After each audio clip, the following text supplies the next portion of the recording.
Would you like to take a journey with me? Yes. A journey from the head to the heart? Come with me into a lecture hall in a college in New England. I was invited to speak about how music might awaken that sense of inner peace that we feel in nature. I was speaking to about 30 professors, all seasoned intellectuals. And the college president was introducing me by reading a passage from Rachel Carson's 1962 environmental classic, Silent Spring. But as he started to read the passage, something was off. There was no breath, no empathy, no feeling in his words. Just powerful prose skimming across the brilliant minds in the room with nobody responding to it at all. I knew what was missing. So I tried something. I said to the president, before I begin my presentation, do you mind if we try something? Can you repeat that passage one more time? He nodded, and I pressed play on my computer. Spacious music filled the air. And as he spoke this passage again, he instinctively slowed down. There was a warmer quality in his voice as he was talking about the poignant fate of our planet. Some of the people in the room were so moved, many were moved to tears. So what's happening here? The text hadn't changed. What changed? The listening changed. We were experiencing in that moment something essential that was returning to us. We were remembering who we are, human beings, feeling our common humanity with heart and mind, or should I say, with mind and heart. Suddenly there was no such thing as a pregnant pause where that came in, right? What we were experiencing was a field of resonance. Did you feel it? Yeah. Resonance. What's resonance? Well, everything in the universe vibrates. So this is the same field that physicist David Bohm talked about when he postulated the unified field decades ago. And only a few years ago, a team of physicists rigorously confirmed that it actually was true, that what they found was that at the deepest level we could scientifically measure, the universe reveals itself as a completely connected, interconnected whole. Something the indigenous cultures around the world have known for millennia, right? But now it's scientifically proven. Okay. So as we were experiencing the music, resonating with Rachel Carson's emotional intent, we suddenly felt that field of resonance, and the room melted before my eyes. What is that? It was almost as if the human heart was welcomed warmly by the ivory tower of the intellect. Not to replace the intellect, which is often what we might think if we get a little too heartful in those environments, but to harmonize with it. Does that make sense? Yeah. And music, the universal language of human emotion, music got us there. How can we actually engineer this, right? How can we actually make this happen? So this is what my talk is about. I'm Gary Malkin, and I'm going to talk about the role music can play. As the music resonated, we talked about it. So let me tell you how I got to this place, right? This understanding of what music really does that I didn't understand before. In 1980, as a young, ambitious composer, I started what became the most successful music production company in San Francisco. For the next 18 years, I did almost 1,000 commercials, 100 documentaries, feature films, albums, and ton of television. You know the eerie music in that famous TV show, Unsolved Mysteries? Da da da da da da da da da da da da. How many of you have heard it? Yeah, yep, that was me.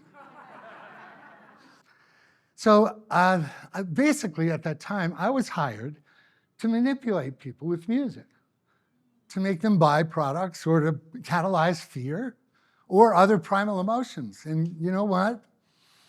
I was good at it. After about 10 or 15 years of really working my butt off in that business, I have to be honest and tell you that I really wasn't very satisfied unless I was actually making music to make the world a better place. Just how I didn't know that I was wired that way, but I was. And I actually really wanted to say, how can I do this pro bono work full time? Well, I had no idea how I can maintain the lifestyle that I had grown accustomed to. So I decided to just keep on running on that fame and fortune treadmill that I was obsessed with since 10 years old. Film composer or die, right? And but I have to tell you that although my mind was telling me that I was on the success track, I was living my childhood dream, something was missing. And it really bugged me. Well, it turns out there was something missing. It was me who was missing. My heart was missing. And then, almost like the universe was psychic, the world said, stop! My bike brakes failed. I did a face plant into concrete. Facial bones fractured, ribs fractured, 18 fractures in my left wrist. And worst of all, the surgeon told me that he didn't think I would ever be able to play piano with my left hand. If you don't think that's shocking, well, that was unimaginable to me. I even get teary just thinking about it. When I was 5 years old and I first met those piano keys for the first time, honestly, it was like magic. Even as a toddler, I remember being hungry for someone to just be with me. But in my chaotic, loving but dysfunctional Jewish family, that was never going to happen. So that's when the piano felt like it was always going to be my ticket home. After the accident, oh my God, what a dark time. Almost everything that meant anything to me was melted away, fell away. I was like a zombie. And a few months later, in the middle of that unraveling, I got a remarkable call from a dear friend. And he said, would you like to compose music to emotionally support people who are going through the dying and grieving process? Patients, caregivers, family members? I looked at him and I said, are you kidding me? After all the loss I'd gone through? I said yes instantly, even though I didn't even know my left hand worked yet. It ultimately did, partial, I have partial back. So if I could actually create a musical sanctuary that would actually emotionally support people through the sorrow of loss, and guess who knew a lot about that now? I just thought if I could help one person go through an easier time than what I just went through, what an honor, what a privilege. But on top of that, what if I would learn something about how to face the death of this Hollywood guy that I thought I had to be in order to be somebody important, right? And I thought, there's no question. And so all I knew, I was lit up by this project. Every film, my commercial career had gone up in smoke, and I just put everything I had into it. The next 3 years, my partners and I recorded the actual voices of messages of intimacy and vulnerability from some of the most globally respected wisdom keepers of our time. Thich Nhat Hanh, Elizabeth Kubler-Ross, Ram Dass, and many others, asking them intensely personal questions on what they would say to their loved one if they knew they were going to die. And I have to tell you, I had the most profound experience applying the film scoring art to underscore their voices in a way that the voices just dropped into the music in a way that was like butter, you know? It was just unbelievable how fun it was. It was during that 3 years where I just listened over and over again to these messages that awaken courage to face mortality. And when you hear these messages, you'll hear a little excerpt of it. You have to understand the culture we live in, nobody really lives with death close to their heart. But when it comes up and it knocks on your door, you're fragile. And all you need to have is a little tenderness, a little intimacy, and you crack open. And this is what happened with this work. And of course, I was completely cracked open. And as those voices were being said, and I was working on these voices over and over for 3 years, that wisdom was absorbed by my wounded bones and my broken heart. And that wisdom didn't just inform me, it changed me. Because as I was scoring those spoken messages, their wisdom was scoring me. And ultimately what happened was what I look now, I realize I accelerated the grief literacy process. So over the end of these 3 years, I was good. Instead of feeling victimized and filled with grief, I was grateful to be alive because I got the privilege of being around the most incredible advice about how to face loss. During this period, I had been creating music my whole life. But what happened was, it was like falling in love in a whole new way. I started to realize, what is this miracle called music? I literally was discovering hidden gifts that I never knew music had. The ability to absorb wisdom, not just with your mind, but with your heart and soul, so that you could feel the wisdom before you even needed to understand it. And that's what it was like. The art of film scoring awakened the ability to listen to wisdom with every cell of your body. It was mind-blowing, and it was an extraordinary experience. And I would like you to have that experience, just even a taste of it. Graceful Passages. So you've let yourself be loved while you've been here? And you've judged yourself? And you've forgotten that you were loved?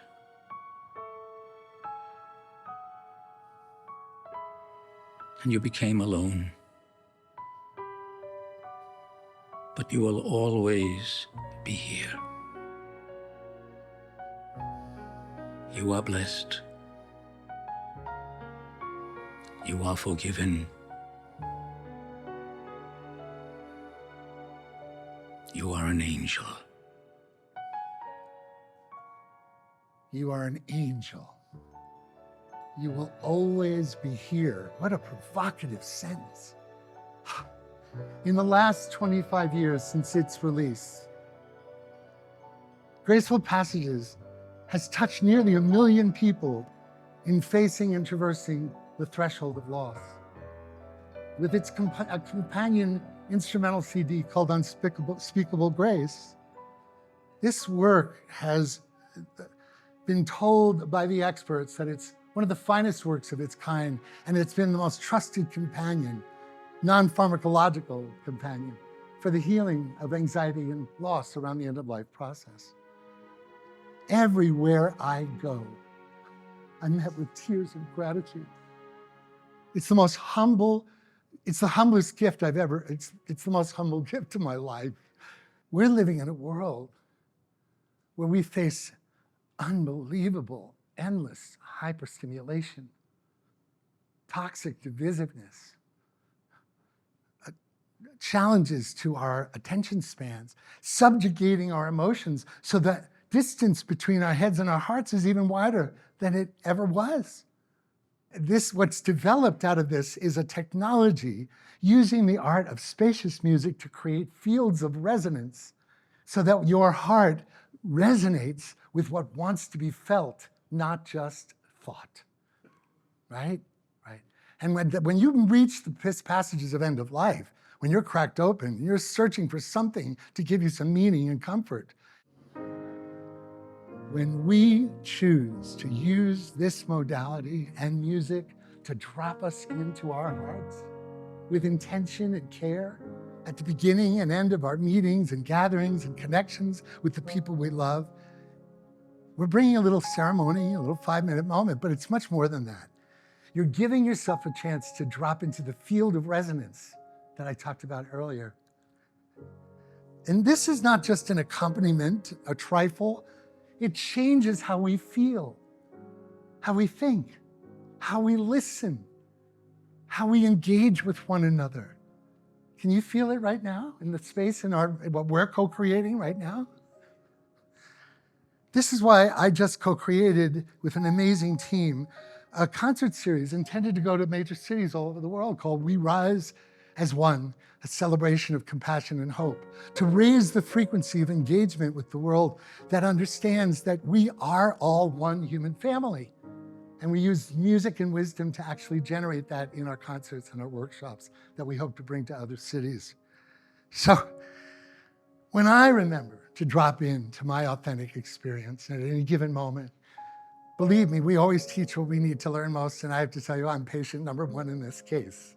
As a Gemini, I'm often in my head. But when I remember, I show up more fully. I remember what matters most. I make decisions that are more sound. Imagine if that happened in the Senate. This is how we will make the most important journey of our lives. The journey from our heads to our hearts. Inside each of us,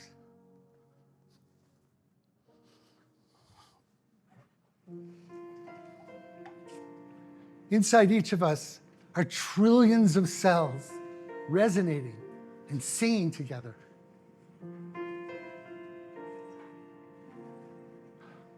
Maybe what we're being called to remember is that we're not separate notes, but a living human symphony, learning how to resonate together into the future we all wish to co-create. Will we remember who we are?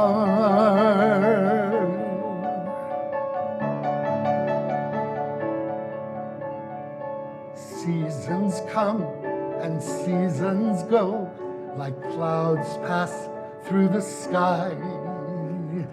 First we're born and then we go, without ever knowing why. We have this moment, we have each other. We have this breath of life that's gone in a blink of an eye. We fill our days with endless goals, yet we search and pray to find our souls. We're made of song and a wisp of stars. Will we remember who we are? I'm going to sing this line, and after you hear it, I'm going to ask you to sing with me, even if you don't think you can sing. And look around as you sing this, because this is a moment will never exist again. We will remember who we are. We will remember who we are. Join me.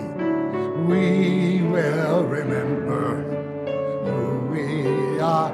Look around you. We will remember who we are. We're a flash of light and a wisp of stars.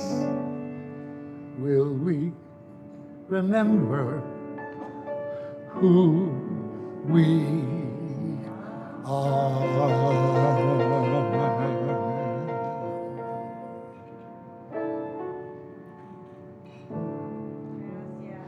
Thank you.